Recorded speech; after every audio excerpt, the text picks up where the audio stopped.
Okay.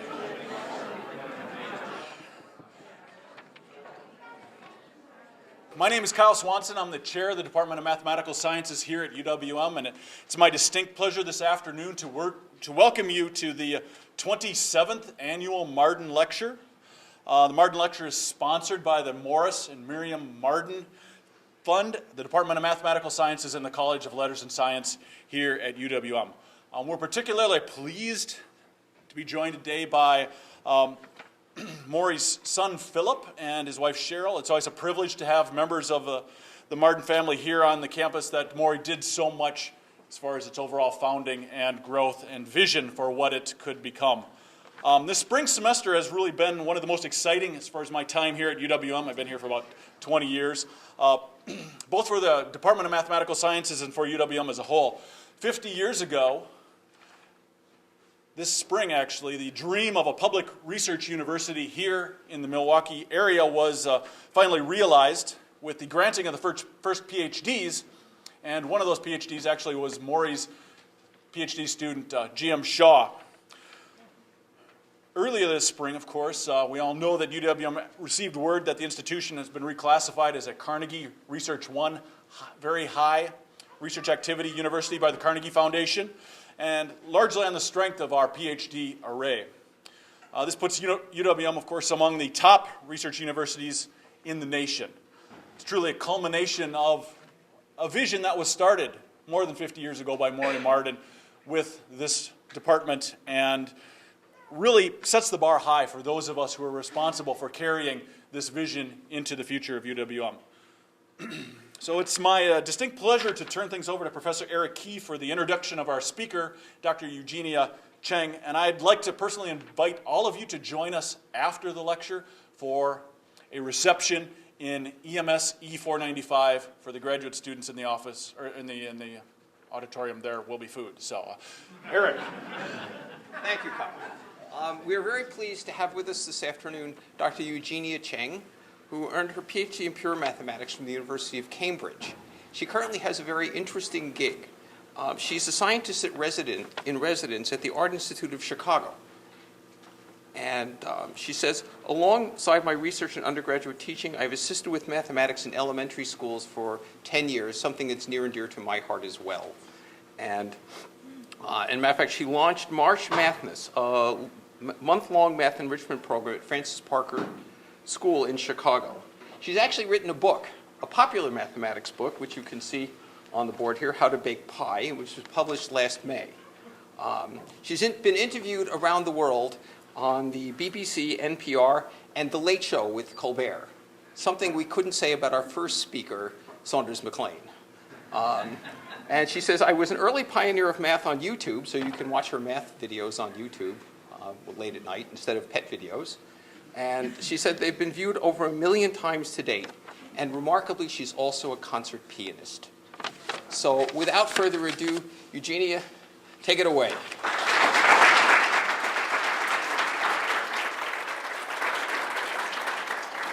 Thank you very much. Is the microphone on and working properly?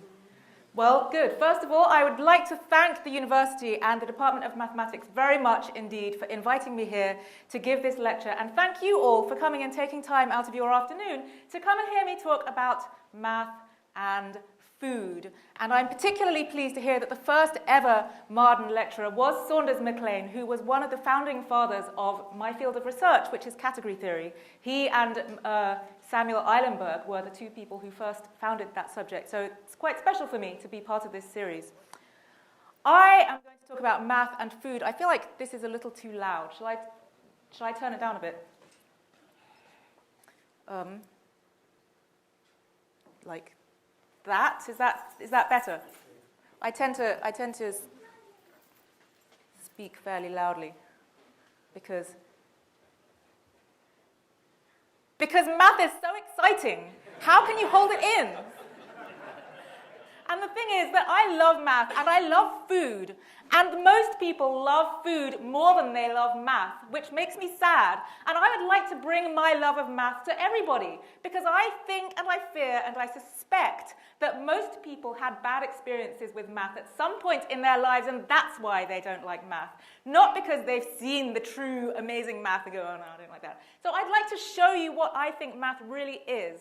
And if you still don't like it, of course, that's up to you. Everyone's entitled to like and not like the things that they choose. But I personally did not enjoy math in school, in elementary school and in high school. I found math lessons kind of boring. I'm sure that none of you have boring math teachers, but my math lessons were kind of boring, and all those numbers and equations and things we had to solve, I didn't really enjoy that very much. And so if you are at school, or you found high school math kind of off-putting, I totally sympathize. And the thing is that I, for some reason, always knew there was something better waiting for me, if only I could get there.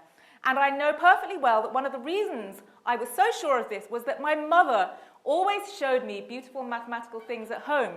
She didn't sit down and go, okay, now we're going to do math. It was just there all the time, all around us. And I know that if you don't have if you're not fortunate enough to have a mother like mine, well, I was very fortunate to have a mother like mine, but who shows you amazing mathematical things around you, you might think that math is just about all those things in high school, where they make you do things over and over again, and when you get it wrong, they go, you're wrong, and then it's really terrible. So I'd like to show you some of my favorite aspects of mathematics, and to show you that math isn't just about numbers, and that it's not just about solving equations, and that there is more to it that usually you don't get to see until you're maybe a second or third year undergraduate math major, or even a grad student. And I think it's a terrible shame that we make people jump through all those hoops of passing all those tests and getting to that level before showing everybody the stuff that's really fun and really fascinating. And once you get to that level, you discover things like, well, actually, math is not about obeying other people's rules. I don't like obeying other people's rules. And most mathematicians are kind of rebellious, and they don't like obeying other people's rules. We like making our own rules up. And in this way, it's really quite a lot like cooking, which is why I wrote this whole book about math and food. Because when you're cooking, maybe you have to follow a recipe, and maybe you're supposed to follow a recipe, or you think you are, but I think the time it gets really fun is when you just go and make your own stuff up with ingredients, and the only thing that really matters is whether you like it or not. At the end, okay, so maybe you poison people.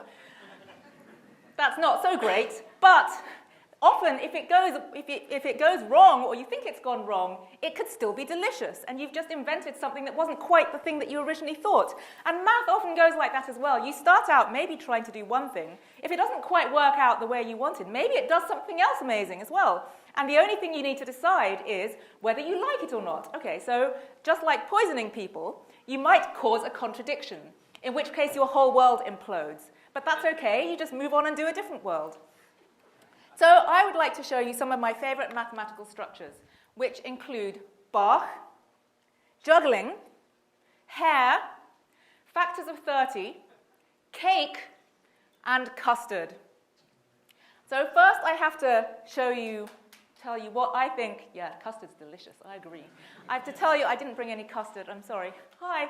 But I need to tell you first what I think math is really, because it's not just about numbers, and it's not just about solving equations.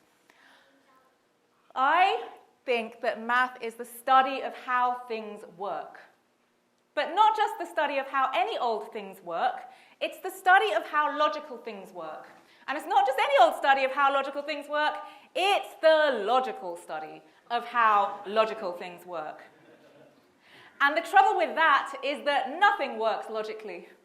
I don't work logically, I dare say you don't work logically, the computer definitely doesn't work logically, at least I don't think mine does, not according to my logic. So how can we study anything logically? In order to study anything logically, we have to forget the pesky details that prevent things from behaving logically.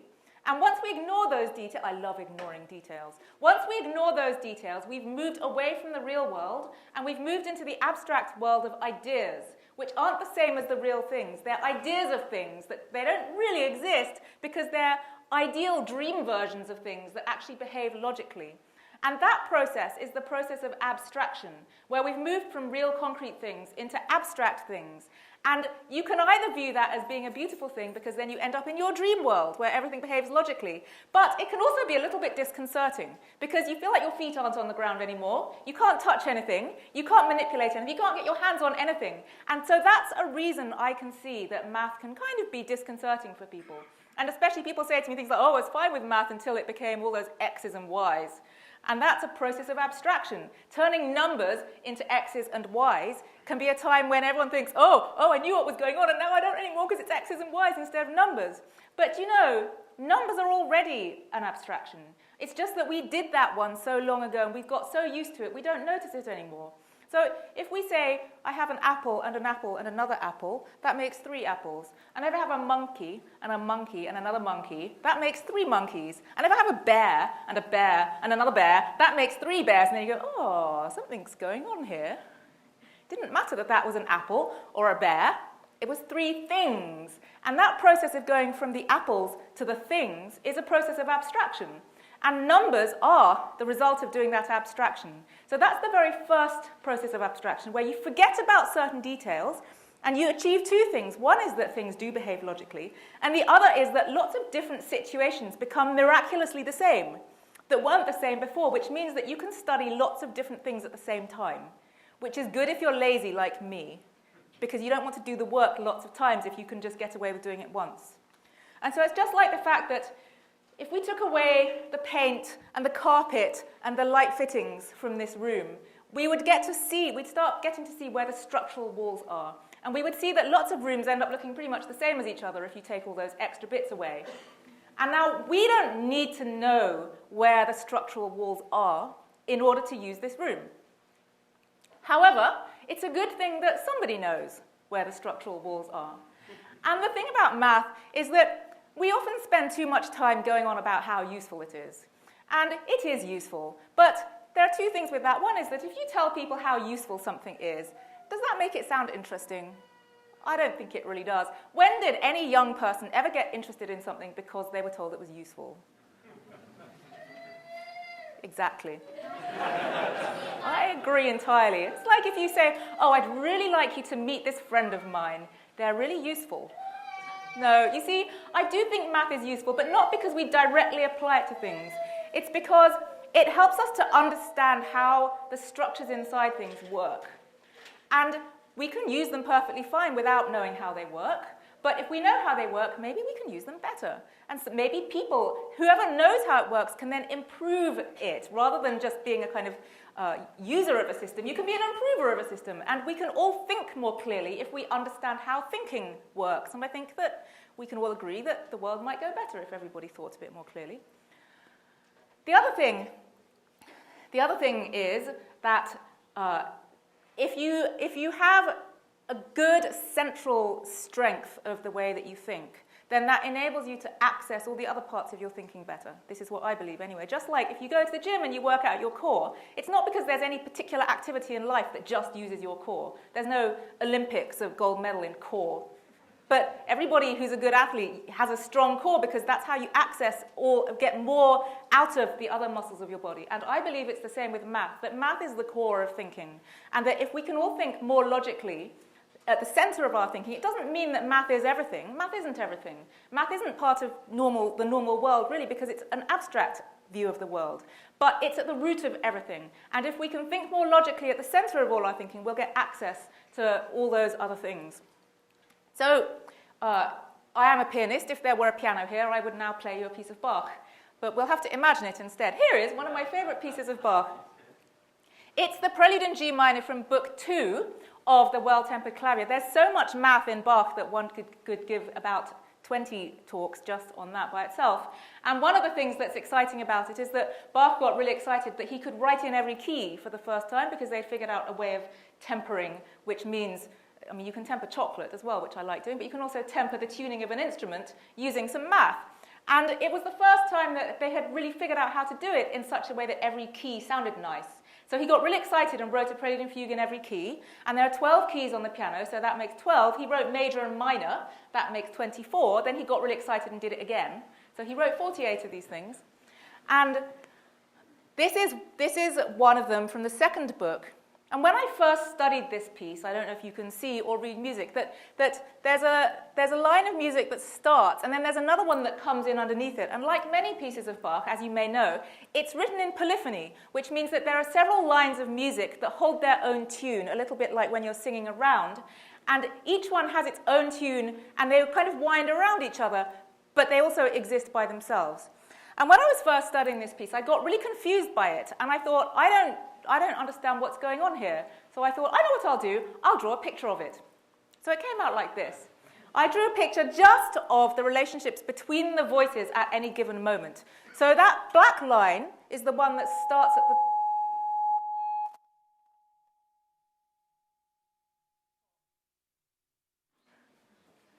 the black lines.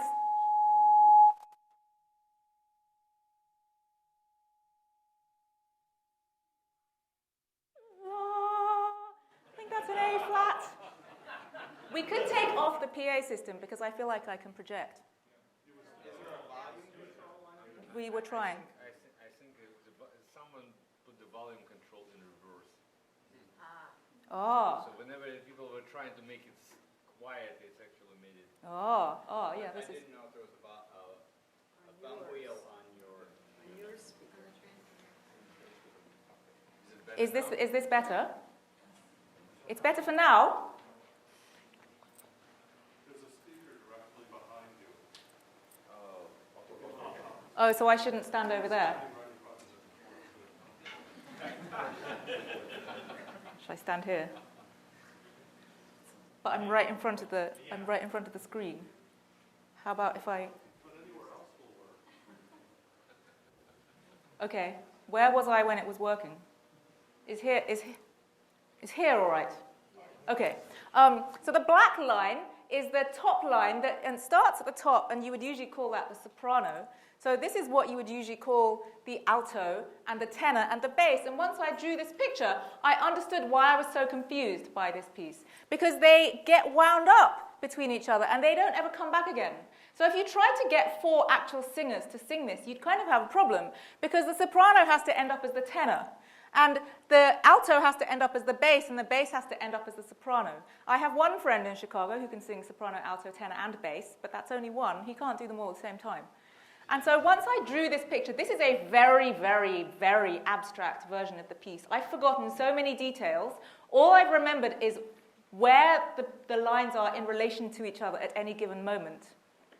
But seeing that internal structure helped me understand the piece better, which I feel enables me to play the piece better. Now, you don't have to be able to see that picture in order to listen to the piece. And I think this is a crucial fact about math as well, that you don't have to be able to play a piece of music in order to listen to it. You also don't have to be able to do math in order to appreciate it either. And I think that math has been presented too much as something that you either do or you don't do. But I'd like to make it into something a bit more like a spectator sport, because you can also watch sport if you can't play it, and you can eat food even if you can't make it. No one goes to a restaurant and goes, oh, I can't eat that because I wouldn't be able to make it. That wouldn't make any sense. In fact, the fun of going to a restaurant is eating things that you can't make. In fact, that's what I think the fun is, and then trying to do it yourself, maybe. But the same is true of math, that you don't, first of all, you don't have to be able to do it to appreciate it, and also, you don't have to know it's there in order for it to be there, for a start. It's still there, whether or not you know it's there. But maybe you'll get a greater understanding of things once you see that it's there. And for me, that's the point of finding the abstract structures inside things.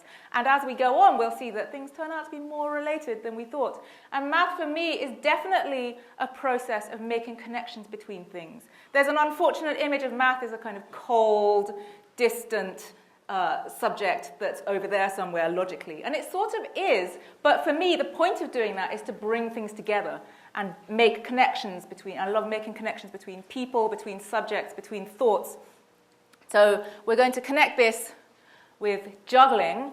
Now, I have a habit of saying that I can't juggle because I can't throw and I also can't catch.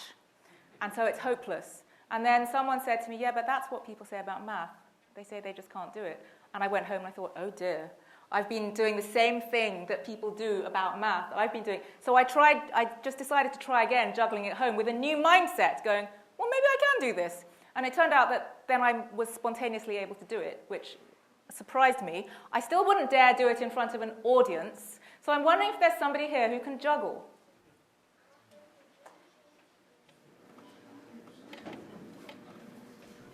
Oh, go on. Can you juggle? You've got a kind of look on your face. No? No? Is there nobody? Really? Go on. Professional jugglers. There are? You can juggle. Would you like to come and juggle for us? Oh, go on. Was there someone? Yeah. Yay! Hooray! Big round of applause.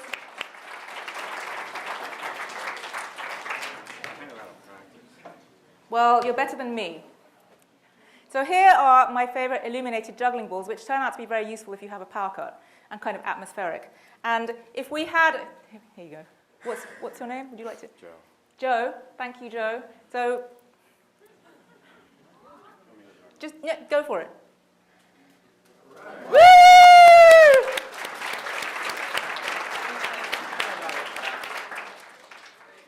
Woo! Now, can you try doing it as walking across the room? No, then I'm going to ask you to hop on one. No, just. Woo! That's amazing. Thank you very much.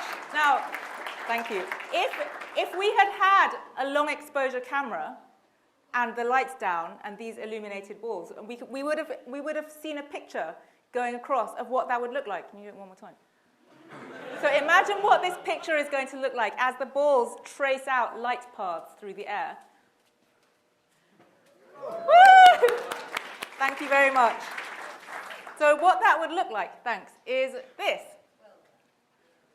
So if we start over here, it's like we've got the red one and the green one in our right hand. We throw the green one across to our left hand, and while we're moving, we throw the blue one across to our right hand. And while that one's going, we throw the red one across.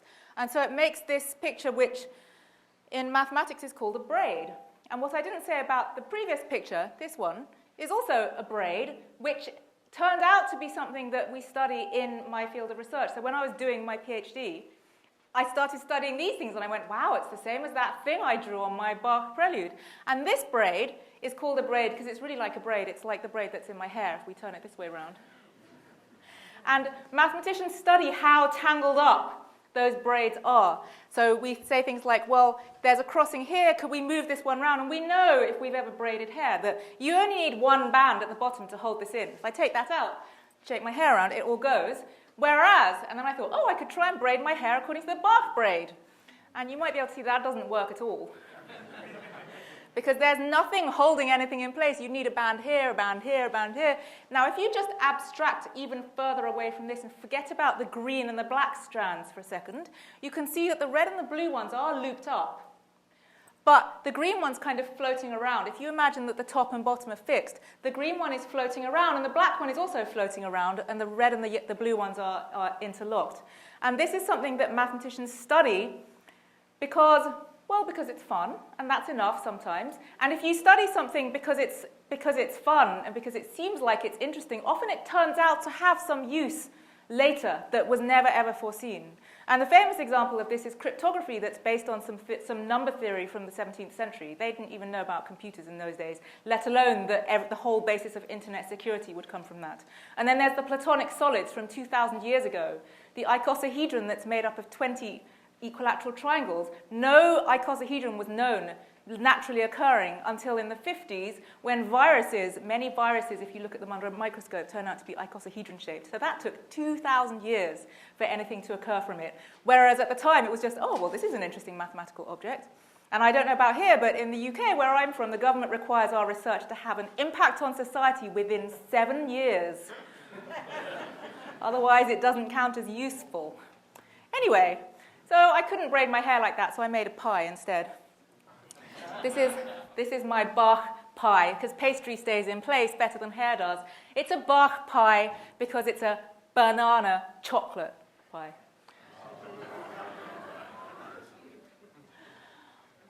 Now we're going to talk about factors of 30, which is a slightly more obviously mathematical thing to talk about.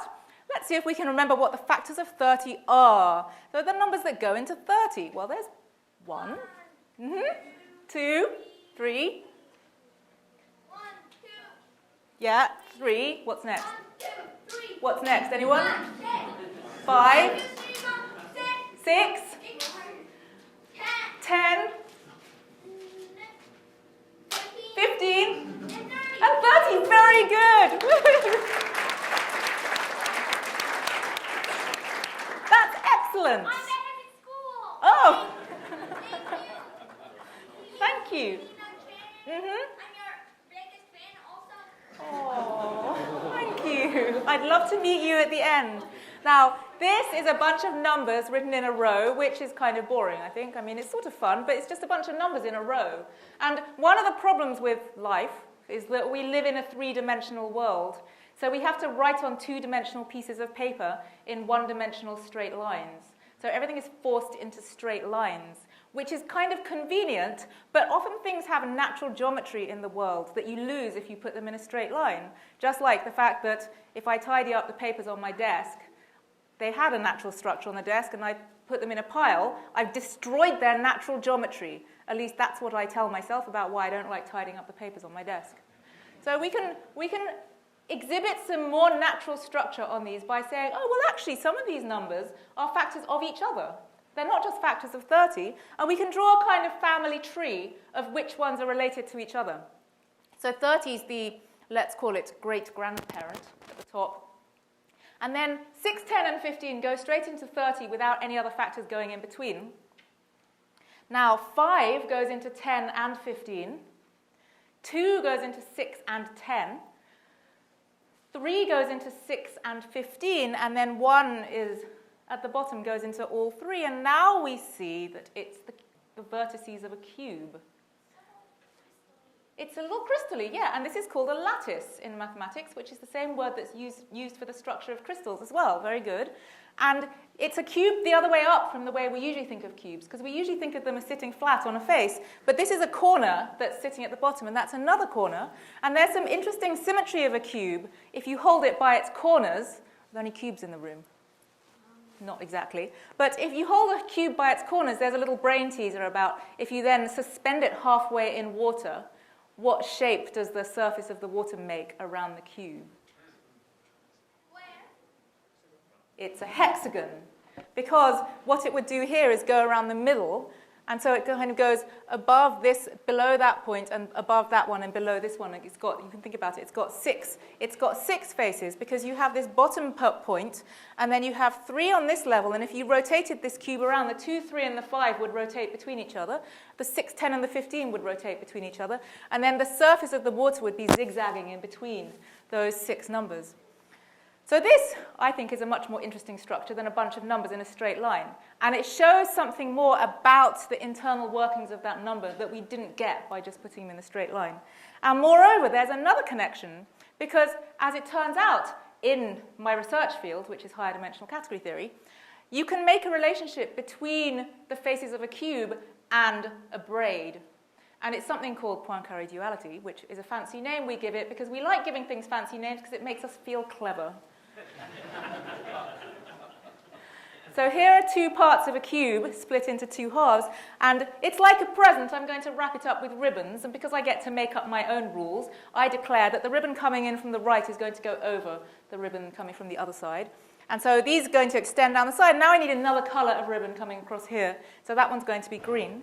Now over here I'm going to do the same thing. I'm going to start with the red in the same place, but because the faces are in a different configuration, the ribbons are going to follow the faces and make this configuration. So you see that there's one crossing of a pair of ribbons for each face of the cube, which is like what happens when you wrap a present up. So you don't necessarily cross every face when you're wrapping a present up, but maybe you should.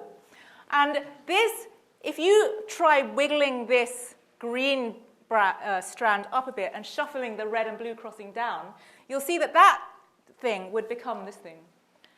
And this, to give it its fancy mathematical name, is the third Reidemeister move, which is something that we use to study tangled up pieces of string in math. Because the idea is you have one tangled up bit of string, and you have another tangled up bit of string, and you want to know if they're really the same tangled up bit of string. And they might be tangled in all sorts of ways. And so what you want to do, as is often the case in math, is you want to break it down into small parts. And so you break it down into fundamental moves like a game, and there are only 3 moves that you ever need in order to see if you can get from one tangled up thing to the other.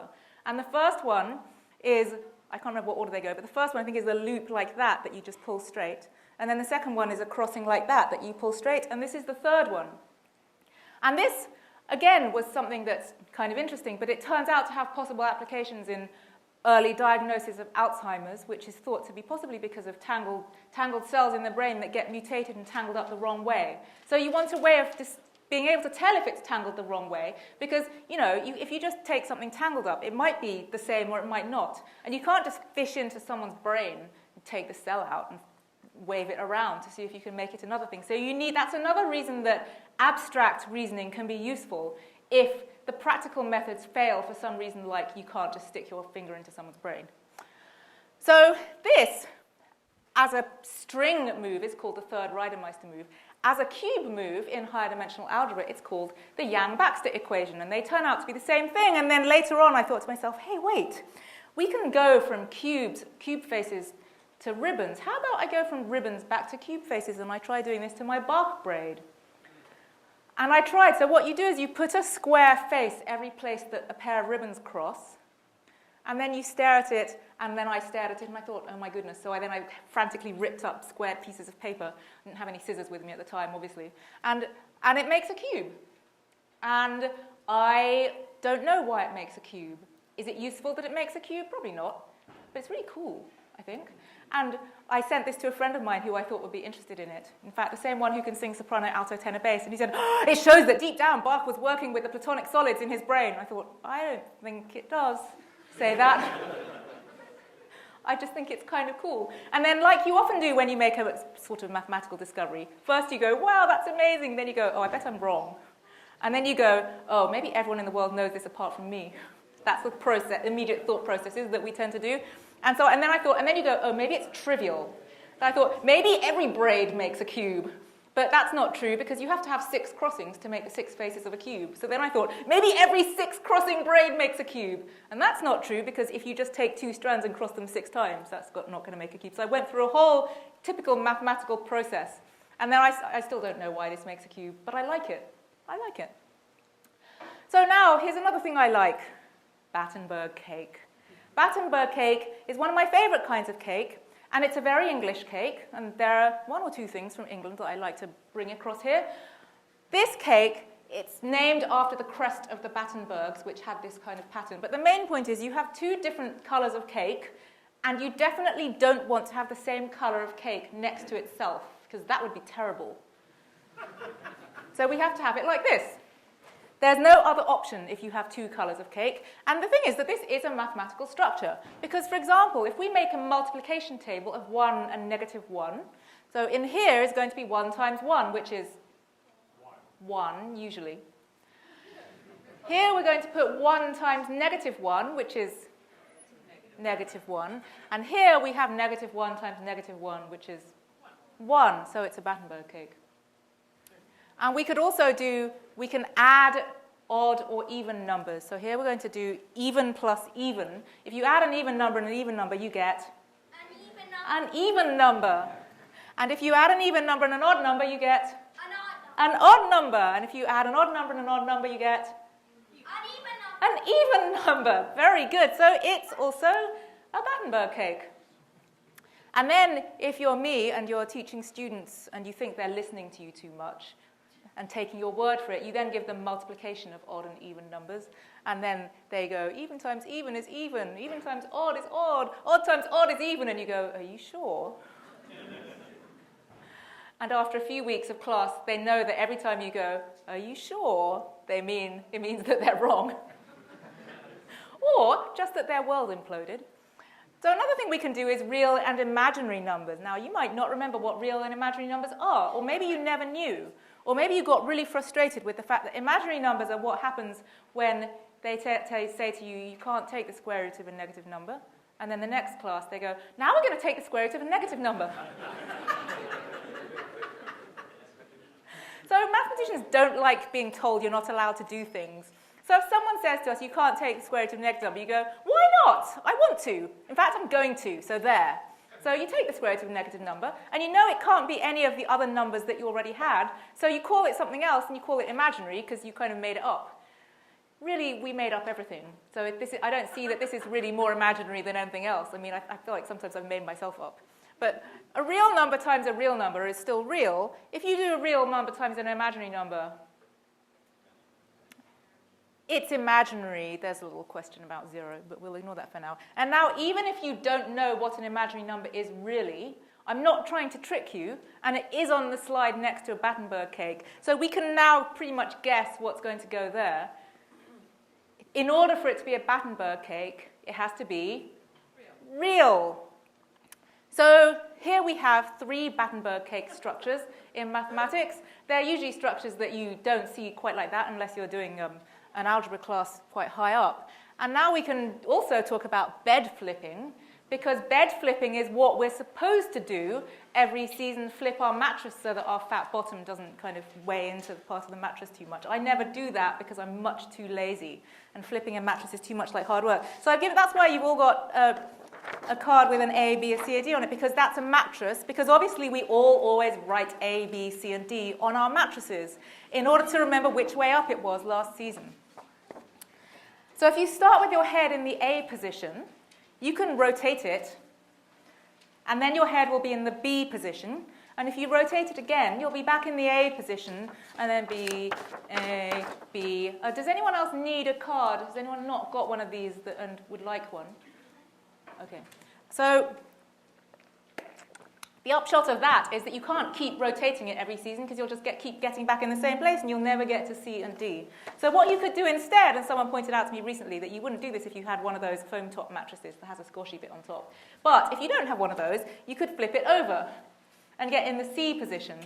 But then if you did that again, you'd get back to A, C, A, C. So you can't keep doing that every season either. Now, instead of flipping it over, you could flop it over and get in the D position. But then if you flop that over again, you'll get A, D, A, D. So you're kind of doomed to have to do something different some seasons, otherwise you'll keep getting back in the same place. So because we're mathematicians or something, we can make a little table of all the possibilities. So 0 followed by 0 is what you do when you're me and you don't do anything else. So all you ever do is stay in the A position. So if you do nothing and then a rotation, you get into the B position. Okay, start again in the A position. If you do nothing and then flip over, you get in the C position. Start in the A again. If you do nothing and then flop over, you get in the D position. Now, if you do the thing first and then do nothing afterwards, it's just the same, because it doesn't really matter when you do nothing. It doesn't make any difference. So that's still the same going down there. So now we can try doing a rotation and then a rotation. And this is what we saw already. It means that if you do a rotation and then a rotation, you get back to where you started in the A position. And the same with flipping over and flipping over again. And the same with flopping over and flopping over again. So all the way down this diagonal, you have A's, which is telling us that whatever you do, if you do the same thing twice, you get back to where you started. And so that's not very helpful. So now we can try doing something a bit more exciting. And we can do a rotation followed by a flip. So we start in the A position, we rotate, and then flip sideways, which should get us into the D position. Now if we start again in the A position, we can try doing a rotation and then a flop. So we do a rotation, and then we flop, which gets us into the C position. And now here, we can try doing a flip and then a rotation, which gets us into the D position. And here we're going to do a flip and then a flop. So start back in the A position. So we flip over sideways, and then flop, and that gets into B position. And then maybe we start guessing that there's a pattern. And so what do you think might go here? C. And what do you think might go here? B. And now, math often goes by spotting patterns and kind of vaguely guessing. We go on about how it's all supposed to be logical, and you are supposed to check your things by logic afterwards. But often when you're first trying to see what the answer is going to be, you kind of vaguely guess because you have a strange feeling about it. Or you have a feeling about it that came from somewhere, but you're still guessing. You don't just proceed by logic very slowly all the way through, but you back it up with logic afterwards. So now we can say, well, let's see if that was really right. Flop, rotation. Flop, rotation. Yeah, it is a C. So we could check the other one. Or we could say, oh, maybe I should turn these off because they're running out of battery. And we could say now, how many Battenbergs can I see? How many Battenberg cakes can I see in this picture?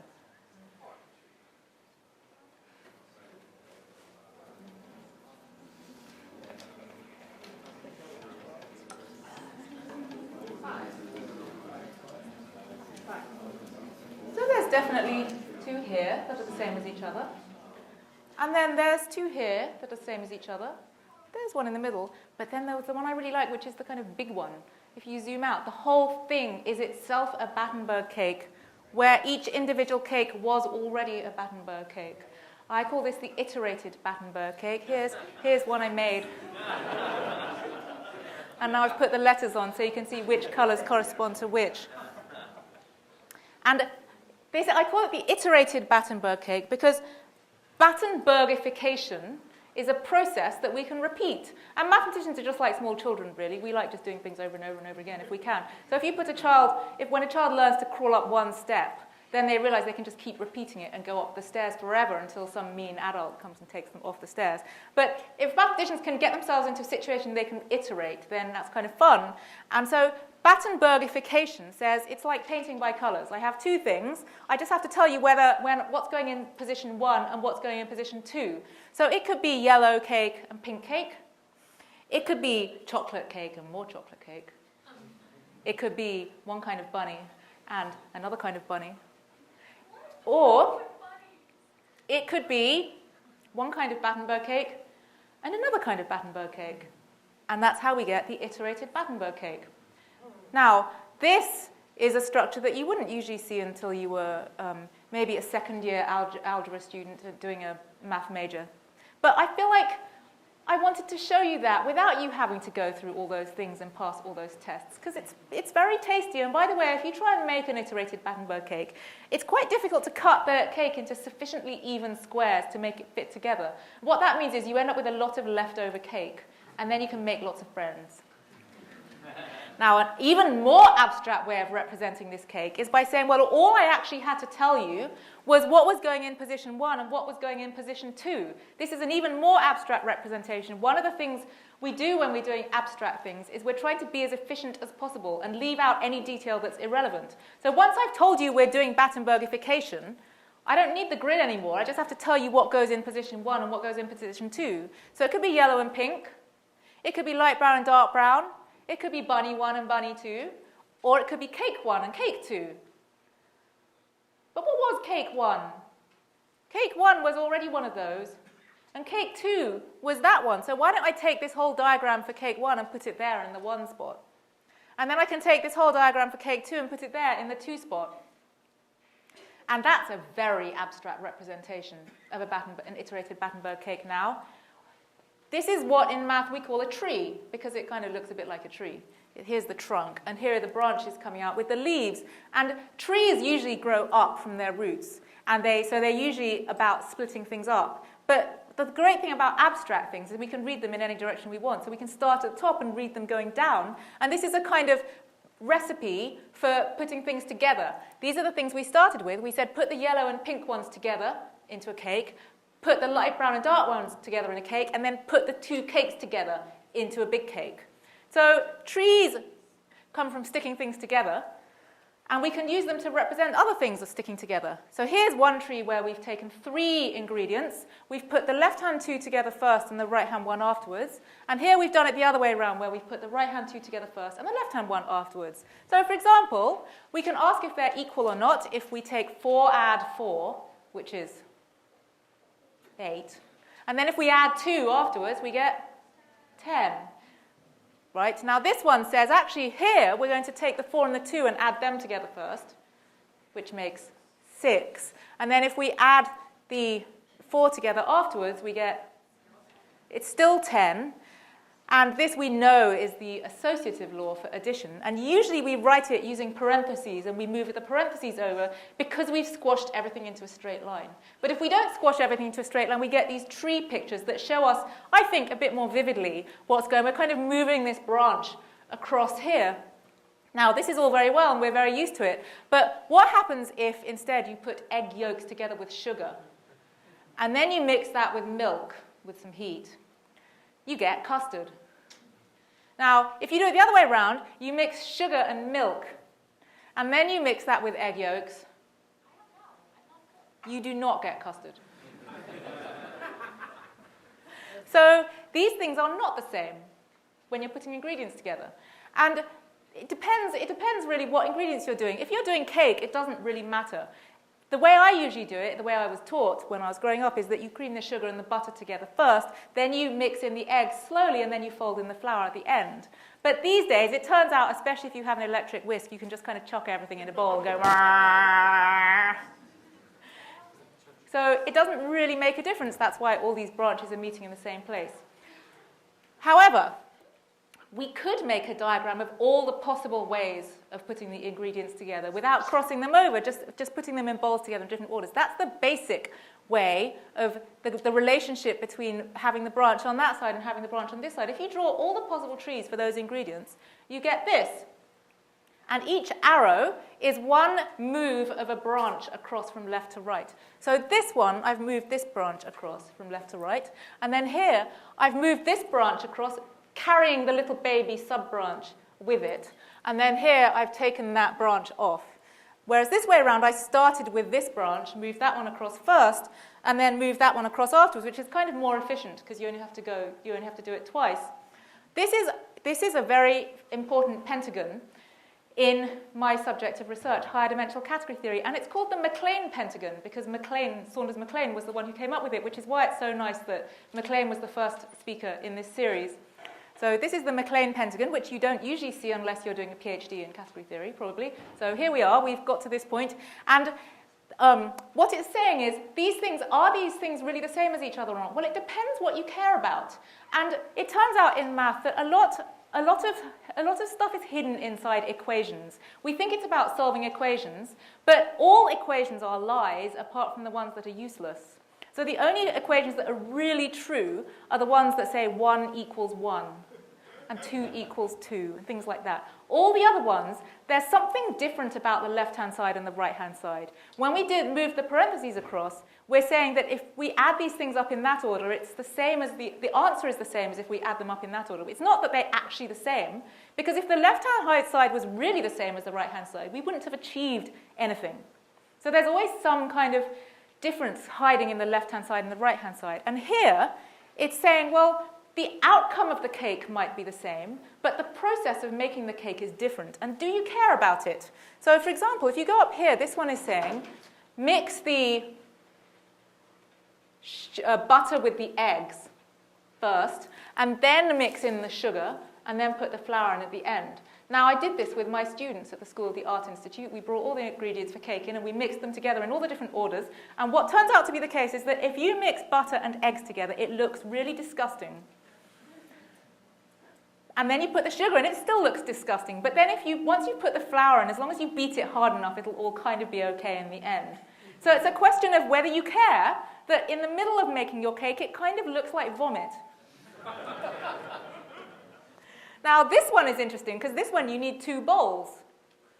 Because this one, it's like below where you can see it, but this one you have to mix the eggs, the sugar and the butter, and you have to mix the eggs and the flour, which is kind of disgusting looking. And then afterwards you mix the 2 results together, which means that in the middle you need 2 bowls. And if you're like me and you don't like washing bowls, then that's worse, because you need 2 bowls. So it depends what things you care about. And higher math is often about deciding what's equal as opposed to seeing what's equal. You decide what's going to count as equal today. If you only care about the cake at the end, maybe because someone else is making it for you, then you don't care that all these things are different. If you care about how much washing you have to do and whether it looks disgusting in the middle, then you do care about it. And in higher math, it's about just deciding what you care about. You can care about it if you want, or you can not care about it if you don't want. And often growing up as adults is a whole process of remembering to care about less stuff, because it would all be a bit overwhelming. You know, when you're little and someone offers you a range of pieces of chocolate cake, you know exactly which one is the best piece of chocolate cake, and if they don't give you that one, then it's going to be a horrible disaster. Whereas by the time you're adult, you sort of think they're more or less all the same. It's all right. So mathematics is the logical study of how logical things work. And we got to a point of category theory here, which is my field of research. And category theory is kind of the mathematics of mathematics. So all of that stuff we do where we move from the real world into the abstract world, at some point when MacLean was doing research in the 50s, it turned out that mathematics itself had become complicated enough that it needed a theory of itself. And so that's what I do. Mathematics is the logical study of how logical things work, and category theory is the mathematics of mathematics. And if we iterate into that, we get that it's the logical study of the logical study of how logical things work. And just to finish, people often ask me what is my students' favorite thing that I do with them with food and math. So I brought some bagels to show you that my favorite thing that they like the most, which is, I do this with them in their first class. I teach a class called The Elegance of Abstraction to art students at the School of the Art Institute to persuade them that math is about thinking about the things around them. And because they're art students, they love just thinking about the world around them. And so in the first class, I show them all sorts of things that are mathematical to persuade them that math isn't just about numbers and equations. And one of the things we look at is Mobius strips, where if you take a strip of paper and you make it into a loop like that, it's just a cylinder. But if you make a twist in it, then you have this interesting shape, which has only got one side, because the front has met the back and the back has met the front, which means that there is only one side, which gives rise to the joke, why did the chicken cross the Mobius strip? So you can demonstrate that a Mobius strip has only one side by cutting a bagel open along one. So what I'm going to do, usually when you cut a bagel open, you cut it like that, which is kind of boring but practical. So instead I'm going to twist the knife while I cut. Now, because the knife has two sides, but if I twist it, then I'm going to make the left meet the right and the right meet the left, which means I'll cut along a face that only has one side.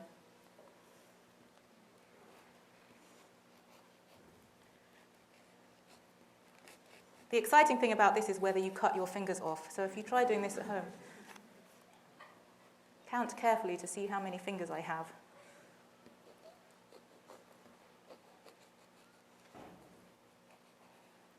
This bagel doesn't have a very big hole. Not that I'm blaming the bagels, but there are certain bagel shops in Chicago that have got used to me going in and said, hello, I would like 6 bagels with the largest possible holes, please. So what happens is that it doesn't come apart because there's only one side to the cutting face. So now you could spread cream cheese on this without taking your knife off. And you could make a Mobius strip out of smoked salmon. And you could put that on the inside. Now, if you Google Mobius bagel, there's somebody on the internet. Have you seen that XKCD cartoon? There's someone on the internet who's wrong. So there's someone on the internet who has done something else which they say is a Mobius bagel, but it's not a Mobius bagel. I'm going to show you that as well, because if you make 2 twists in your piece of paper, then on the first twist, the front meets the back. The second twist, the front goes back to meeting the front again. So if you make one twist, you can draw all the way around it with a pen, and you'll never have to take your pen off, and you'll get back to where you started, and you'll kind of be on both sides because there's only one side. If you do another twist, you'll go all the way around, and you'll get looped up, but you won't go on both sides, because the 2 twists means that you have now got 2 sides again. So if you now cut a bagel along one of those, see, this one has a bigger hole. All right. So let's see. I should start like this.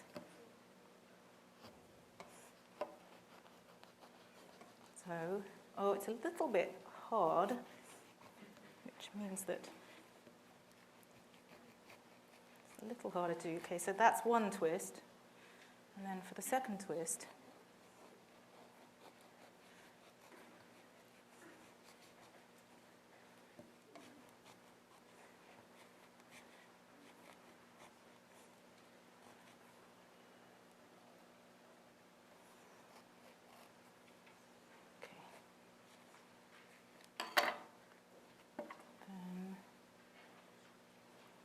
questions is,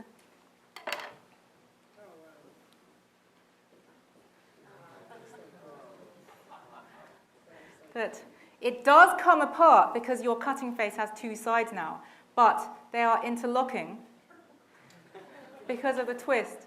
So this is not a Mobius bagel. So if anyone tries to tell you it is, the one thing you can take away from this is that this is not a Mobius bagel.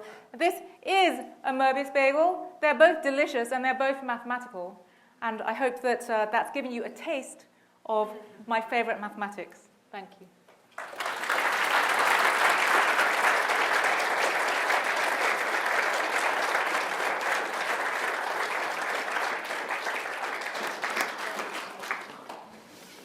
We have time for a few questions, and then there's our reception, which you're all cordially invited to. I'm told there's pie. Piano kind, right? Question or two? Both kinds. Yeah, double kind, right? No, take it. Oh, there we go. Jake. Have you tried to map out any of the other Bach preludes or fugues, I guess you want to do? I started trying, and then I had some other things I was supposed to be doing. So one of the things about being a mathematician is you can end up down a wormhole really fast. And I was very worried that I would end up sitting and doing all 48 to see what would happen. And because each one has a prelude and a fugue, that's actually 96. And so I was worried that then I would go disappear for a year. But I do sort of intend to, vaguely, yes. No other takers? Okay, then. So we're paired back over to EMS. And, oh, wait a minute. There's a hand. Yes! Yes, sir. That's you.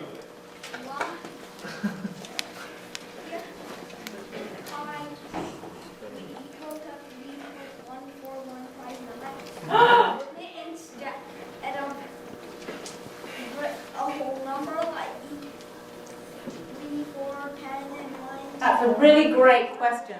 Pi is a decimal number that goes on forever, and it never repeats itself, which means it's an irrational number, and you can't express it as a fraction. So it's not a whole number, but you can't even express it as a whole number divided by another whole number. And sometimes people think it's 22/7, but that's not exactly right. It's just close. And the reason it's irrational is very, very profound, and I don't think that I can exactly really explain it. But if you think about a circle, pi is the ratio of the length around the outside of a circle to the length across the middle. And if you think about it, circles are so curvy, it would be really odd, really, if that ratio was a whole number or some kind of fraction. That's I just think that would be quite strange, I think. Thank you. You're supposed to put your hand down. Would anyone else like to? Yes. Did you bring any Battenberg cake? Oh, I'm afraid I didn't bring any Battenberg cake. But there is a little Battenberg Cake app that they made for me at the University of Sheffield, where it calculates the recipe for you for an n by n. So you can put in any n, I think up to 135, and calculate how much of everything you need. Yes. Yeah, there always seems to be, a lot of implications of stuff that was found mathematically that years later turned into practical things. Can you give us some examples of things that were found mathematically that turned out to be untrue or disasters or just plain false? There are often things that turn out to be untrue. Sometimes mathematicians, despite how logical they're trying to be, we get so excited about the things that we're trying to prove that it's easy to just make a mistake because you're so determined that something's going to be true, and then you just leap too far and kind of fall flat on your face by mistake. But usually what happens is that you find a mistake, and that hopefully, even if your proof has a hole in it, the result might still be true, even if your proof wasn't right. It's just a question of making the proof better. And one famous example of that is Andrew Wiles's proof of Fermat's last theorem. So Fermat wrote in the margin of his book, I found this amazing proof of the theorem, but it's too big for the margin of this book. And then he died, obviously, because that's what people do after they've written miraculous messages. And then people spent ages trying to figure out what proof it was he'd found. And then Andrew Wiles, he spent 10 years by himself without telling one or something, and then he had a proof, and they spent a while checking it, and then it turned out to be wrong, or not fatally wrong, but there was an error in it, but he corrected it, so it turned out to be true, but everybody now believes that Fermat hadn't really found a proof. and that he was mistaken because the technology, the mathematical technology that Wiles needed to prove it involved a whole lot of very, very modern contemporary mathematics that was in no way available to Fermat. And they think that he made some mistake because the theory that's needed to prove it just wasn't available at the time. Yeah? It's a small question about the title of your book. Is it possible to create pi if it already exists? Ellie, or my friend Ellie has another question. Is it possible to create pi although it already exists? It's really a concept that only requires one of it. That's a really great question, because the amazing thing about pi is that it's there anyway. So the ratio between a circle and its diameter, the circumference of a circle and its diameter is just there.